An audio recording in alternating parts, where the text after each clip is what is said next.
Buenas, hoy, después de mucho tiempo, de mucha espera y de algunos problemas personales, por fin vengo a subir el video sobre el extraño caso del Dr. Jekyll and Mr. Hyde, que yo lo había prometido desde hacía rato.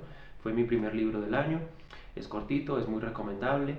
Si usted está viendo este video y no lo ha leído, le recomiendo que lo haga y ahí sí vuelva a este video porque hoy vamos a abordar algunos aspectos muy importantes, en especial de la parte final del libro, de los últimos dos capítulos. Así que de entrada le aviso a la persona que esté viendo este video que preferiblemente debería leer este libro antes de ver este video. Bien, prometí en el video que subí anunciando mi primera lectura del año, prometí que este iba a ser mi primer texto, que iba a buscar las palabras que no conociera para saber cuál es su significado. Eso lo pongo ahorita al final del video. Pero lo más importante el motivo por el que elegí este libro es porque yo ya lo había leído hace unos 4 años más o menos, me había gustado y me había quedado en la cabeza el tema de la dualidad entre el bien y el mal, porque en este libro hay un par de personajes, Dr. Jekyll, que es un hombre muy bueno, y Mr. Hyde, que es un hombre muy malo. Este tema a mí me había interesado, se había quedado en mi cabeza, es un libro que siempre me intrigó mucho y ahora bueno, quise releerlo, me encantó una vez más, 10 de 10, y vengo a hablar de él porque quiero comentar un par de cosas. Lo primero es que es un libro muy corto, está narrado de una manera maravillosa, no tiene más de 100 páginas, depende de la edición. Es de Robert Louis Stevenson, que es un autor que sabe narrar muy bien, sabe crear muy buenos personajes, es completamente recomendable toda su obra. Yo solo he leído 3 libros de él, los 3 que he leído me han gustado mucho, así que me gustaría leer mucho más. Este libro tiene una trama que en un principio parece ser sencilla. Nos cuentan la historia de un abogado, que su apellido es Utterson o Utterson, no sé cómo se pronuncia. Y este hombre conoce al Dr. Jekyll, son amigos de hace muchos años, pero le están llegando noticias y le están contando rumores de ese tal Mr. Hyde. Le están contando que es un hombre malo, que ha hecho cosas muy viles y bueno, él se empieza a interesar, en especial cuando descubre que Mr. Hyde y el Dr. Jekyll tienen algún tipo de relación, ya sea relación económica o que se conocen, parece que incluso viven juntos, comparten propiedades, tiene algo muy extraño.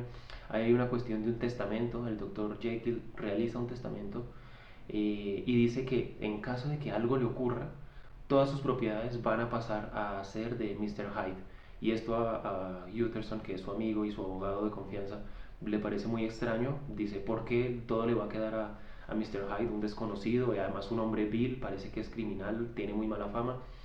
Así que bueno, empieza a interesarse en el caso, empieza a buscar información. No voy a narrar mucho más. Simplemente cuento esto para que se sepa que hay estos 3 personajes que están relacionándose. El libro no tiene muchos personajes realmente importantes, esos 3 que he mencionado.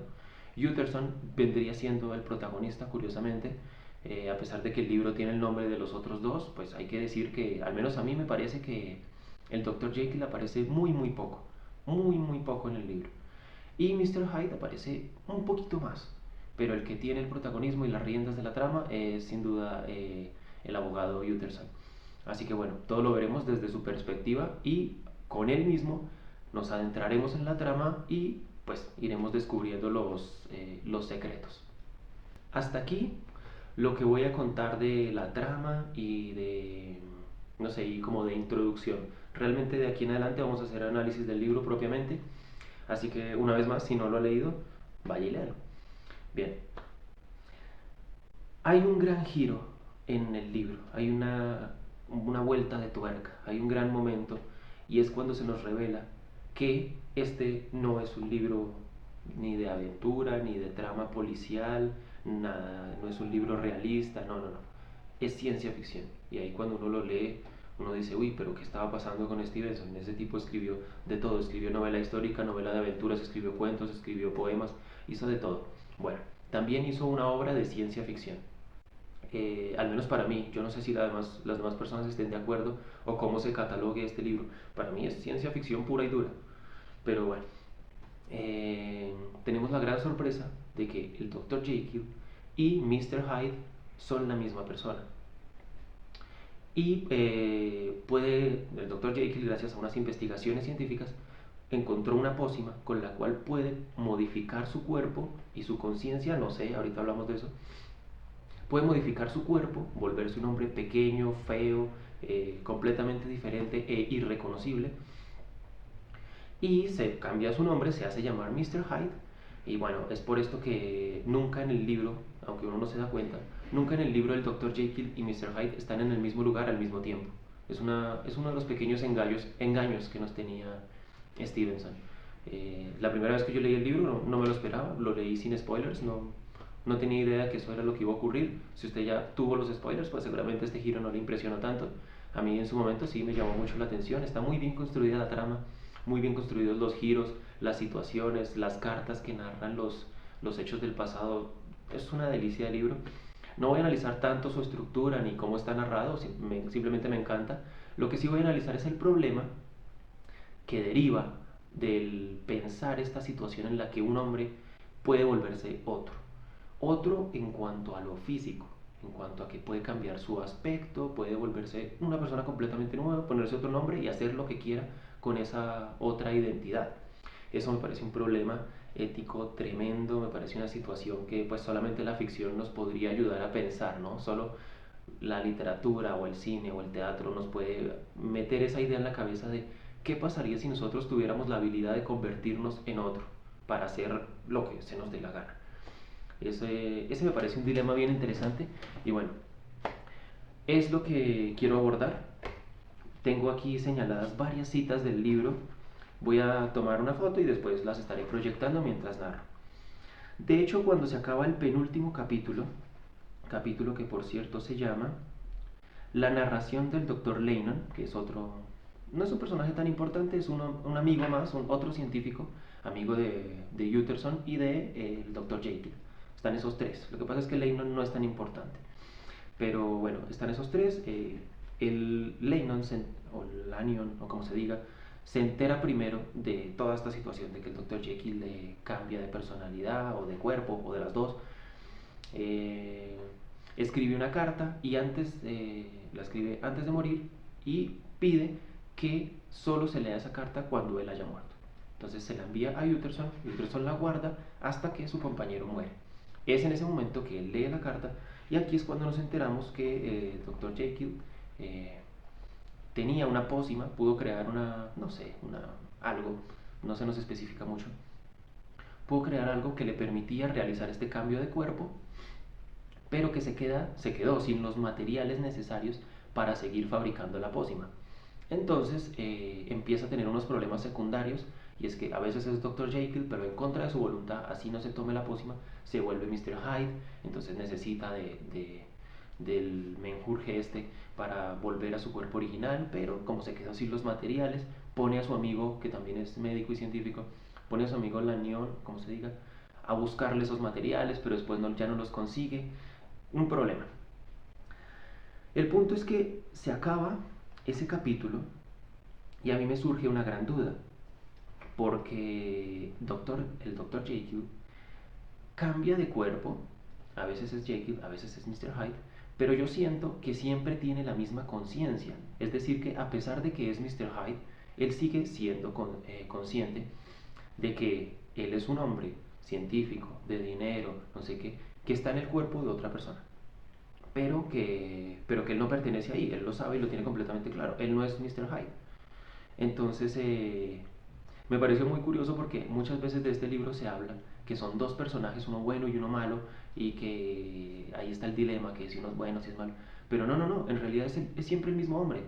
Yo tengo la teoría de que siempre el Dr. Jekyll tiene conciencia de sus actos, tiene conciencia de lo que está haciendo, de lo que está pensando, y simplemente lo que hace es cambiar de cuerpo. Casi que podríamos decir que Mr. Hyde es un disfraz, nada más. Es como, qué sé yo, ponerse una máscara, ponerse una túnica y que nadie sepa que uno es quién es uno. Y pues ya que uno está disfrazado puede hacer lo que se le da la gana y nadie le va a decir nada. Nadie va a decir, uy, el Dr. Jekyll está cometiendo un crimen. No, van a decir, ese hombre enmascarado que no sabemos quién es, está cometiendo crímenes. Eso me parece a mí lo más interesante de este fragmento. En fin, estaba leyendo el final del penúltimo capítulo y me pregunté, aquí lo tengo escrito y ahorita le tomaré una foto para que lo vean bien. Me pregunté, ¿hasta qué punto el Dr. Jekyll era capaz de controlar a Hyde? ¿Eran dos hombres diferentes que se turnaban el cuerpo o eran una excusa de una misma conciencia para actuar de manera buena y pues a veces malévola según el capricho? Aquí yo creo que justamente está el asunto para que uno reflexione sobre la trama. Es un tema que me parece que está abierto a interpretación. No siento que Stevenson haya dado la respuesta y que haya dicho, sí, siempre es la misma conciencia, solamente Mr. Hyde es una excusa. No, nunca lo dice. Tal vez sí son dos seres humanos diferentes, pero qué sé yo, la poción no funcionaba bien o le faltaba todavía algún pequeño cambio en la fórmula, alguna mejora, no sé, buscar que que la poción no tuviera efectos secundarios. Queda abierto a la interpretación. Pero pues a mí sí me parece muy interesante que sean que sean la misma conciencia, pero simplemente turnándose de cuerpo. Eso me parece muy llamativo y muy problemático. Por supuesto es un dilema que nos presenta la ficción y que uno se pregunta qué haría yo en ese caso si yo pudiera convertirme en otro hombre, en otra persona, qué sé yo, incluso de otro país o algo así. ¿Qué haría ahora que tengo vía libre y soy una persona completamente diferente? ¿Qué haría?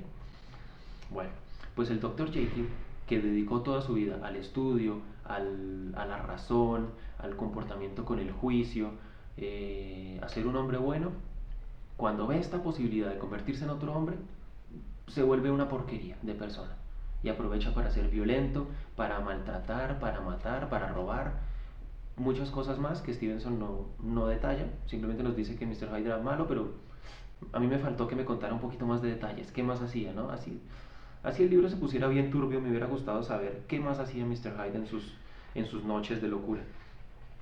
En fin, se acaba ese penúltimo capítulo. No estoy haciendo mucho detalle porque espero que las personas que ya hayan leído el libro estén aquí viendo este video. Se acaba ese penúltimo capítulo y llegamos al último, que me parece que es el capítulo, o sea, es el super capítulo, es increíblemente bueno. 10 paginitas, un poco más de 10 páginas de capítulo final. El capítulo se llama Declaración completa sobre el caso hecha por Henry Jekyll. O sea, tenemos iba a decir protagonista, pero no. Tenemos al Dr. Jekyll contando qué es lo que pasó, qué es lo que ocurrió, cómo logró la pócima, qué cosas hacía, qué cosas no hacía. Una locura, es un capítulo que tengo muy subrayado con rosado o violeta, lo que sea esto, púrpura.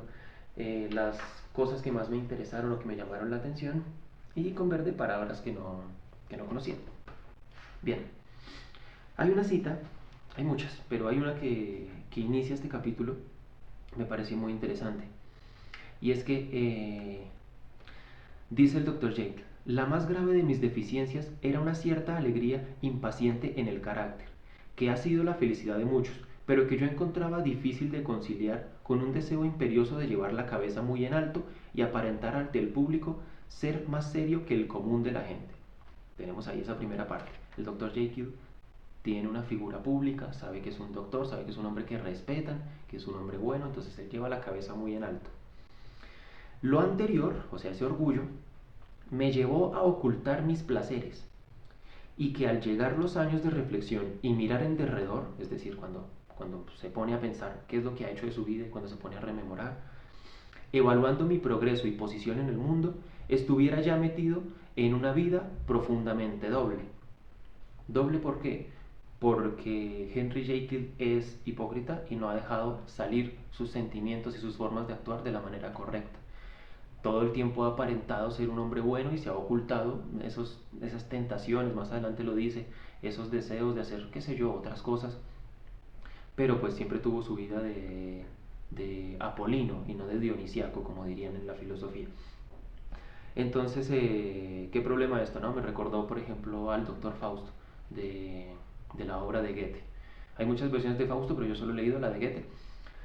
Y bueno, tenemos lo mismo, ¿no? Un hombre muy educado, muy estudioso, muy culto, que en algún momento de su vida tiene la posibilidad de cambiarlo todo gracias a un pequeño demonio que se le aparece y que le promete que le va a cumplir lo que quiera y le realiza una serie de tentaciones y el doctor Fausto acepta con tal de librarse de su vida monótona y aburrida de estudio y de cultura. Entonces, Yo siento que hay mucha similitud, quizás Stevenson leyó esa obra, seguramente la leyó. En fin, un poco más adelante dice, abriendo una brecha aún más profunda que la de la mayor de la parte de los hombres.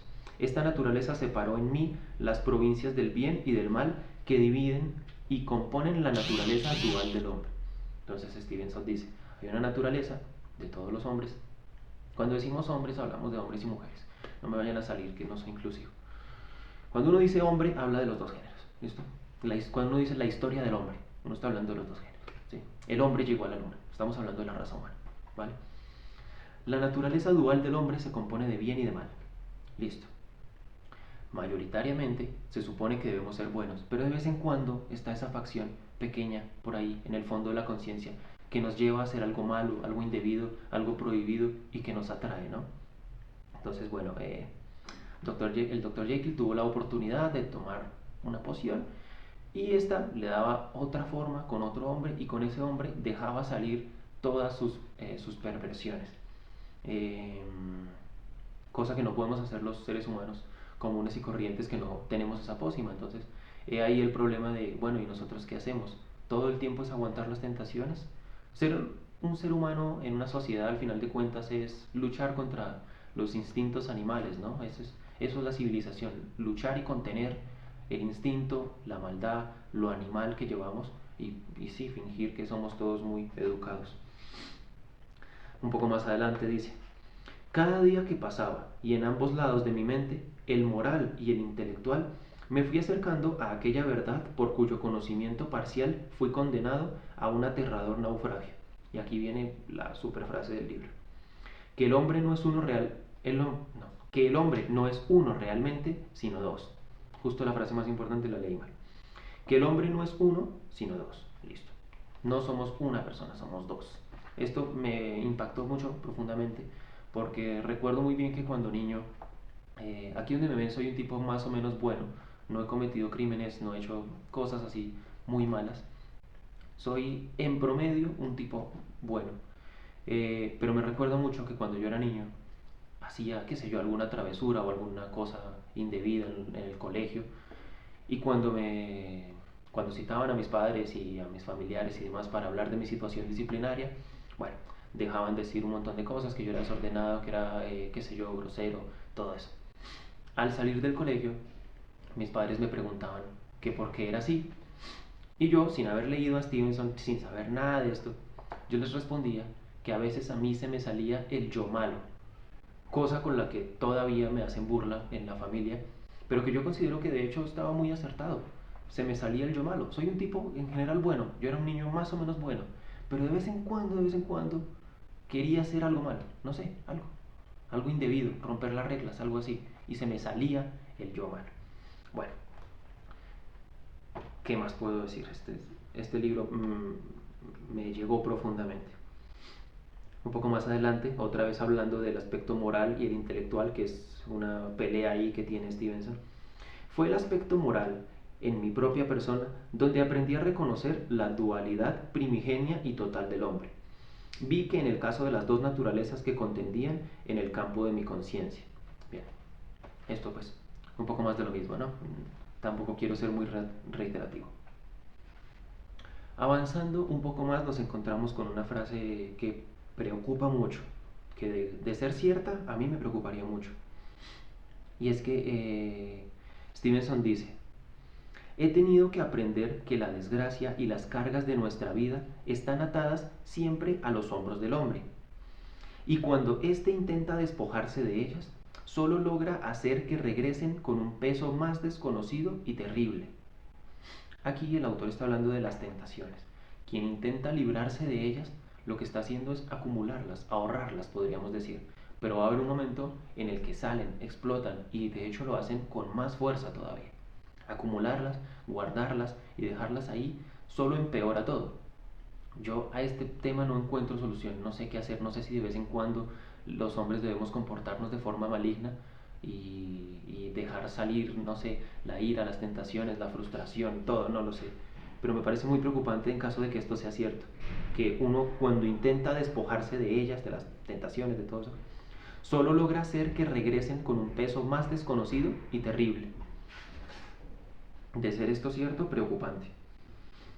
Bien, en la siguiente cita que les estoy mostrando, que está en la página 82 de mi edición, dice: yo mismo sabía, con el primer soplo de esta nueva vida, es decir, con la nueva posibilidad que le daba la poción, con este nuevo soplo de la vida, que era más malvado, 10 veces más malvado, que había sido vendido como un esclavo a mi mal original. Entonces Stevenson aquí nos plantea una cosa muy curiosa. El Dr. Jekyll no solo deja salir sus tentaciones, sino que aprovecha para ser aún más malo de lo que debería, para, qué sé yo, actuar de peor manera. Entonces es como exagerado el asunto, ¿no? No solo tiene la posibilidad de una nueva vida, sino que la vive de la peor manera posible. Es ser muy exagerado, ¿no? Quizá este Dr. Jekyll era un tipo de extremos. O era extremadamente bueno en su vida de doctor, o era extremadamente malo en su vida de las sombras. Era, no sé, era un hombre de excesos, no conocía el punto medio. Un poco más adelante, todos los seres humanos, tal como los encontramos, son mezcla del bien y del mal. Listo. No.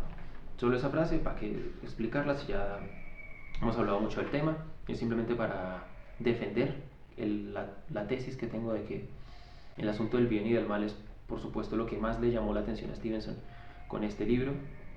Este libro nació de una pesadilla que él tuvo, por cierto, dato curioso. Estaba, estaba durmiendo, tuvo un sueño terrible, una cosa espantosa.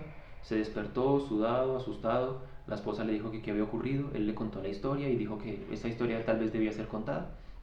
De inmediato se puso a escribirla. Al otro día la leyó, no le gustó, pero la idea se quedó en su mente.